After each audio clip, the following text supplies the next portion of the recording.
Since Amy is one of the main characters in Woman of the Hour storyline, it is hard not to question what happened to the real person, Monique Hoyt, on whom she is based. Directed by Anna Kendrick, Woman of the Hour primarily recounts the events of the chilling dating game episode that featured serial killer Rodney Alcala as one of the contestants. While walking through how Alcala won a date with Cheryl Bradshaw on the dating game before getting rejected by her, the movie also jumps to other timelines that highlight Rodney Alcala's serial killer history. One of these timelines focuses on Alcala's encounter with a young girl named Amy. In the movie storyline, Alcala convinces Amy he is a professional photographer and asks her to model for him. However, just when Amy poses for the camera, he charges at her and assaults her. In Woman of the Hour's ending arc, Amy carefully misguides him before finding the right opportunity to escape and calling the police. Given how many story beats from the film are based on real-life events, viewers may be curious about who Amy is based on and what really happened to her. Woman of the Hour's Amy was based on real victim Monique Hoyt. Monique Hoyt was 15 when she first met Rodney Alcala. Just like Woman of the Hour's Rodney Alcala meets Amy on Valentine's Day, the real serial killer also met 15-year-old Monique Hoyt on February 14, 1979. He offered her a lift when she was hitchhiking in Riverside County and drove her to his home before sexually assaulting her in his apartment. Alcala then drove her to a mountainous region near Banning, California, where he assaulted her again and even hit her in the head with a rock. Although Woman of the Hour accurately shows many aspects of Rodney Alcala and Monique Hoyt's first encounter, it does not exactly portray Amy as a hitchhiker. Daniel Zavato's Rodney Alcala seems to randomly spot her sitting under a staircase in the movie story before he approaches her and asks her to model for him. Unlike the real-life incident, where Alcala first took her to his apartment, the movie's serial killer character directly drives her to the mountains before assaulting her.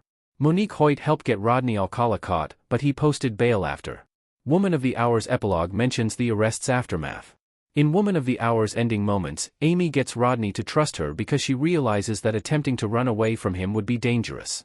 Her plan works, and Rodney agrees to take her back to his apartment. However, soon after Alcala stops his car at a gas station to use the restroom, she flees from his car and calls the police.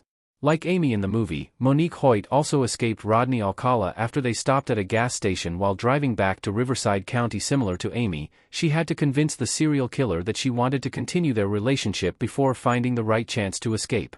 Hoyt also informed the police about the incident, leading to Rodney Alcala's arrest. However, as Woman of the Hour's postscript reveals, he was released soon after his arrest when his mother posted his bail. After his encounter with Monique Hoyt, Rodney Alcala reportedly killed at least 2 other people before he was finally arrested again in July 1979 and held behind bars without bail. What happened to Monique Hoyt after Rodney Alcala was convicted? She testified against Rodney Alcala in 2010. Autumn Best as Amy in Woman of the Hour image via Netflix. A little over 3 decades after she escaped Rodney Alcala, Monique Hoyt testified against the serial killer in court. She was 46 at the time and never got over the trauma of her encounter with Alcala.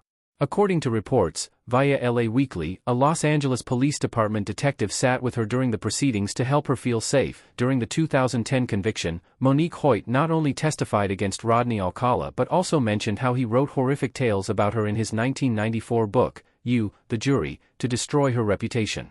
Since then, not much has been known about Monique Hoyt. She seemingly lives a private life and remains out of the public eye. After learning about Monique Hoyt's true story, one cannot help but appreciate how, despite its creative liberties, Woman of the Hour does not try to sensationalize Rodney Alcala's real-life crimes and respectfully portrays the victim stories.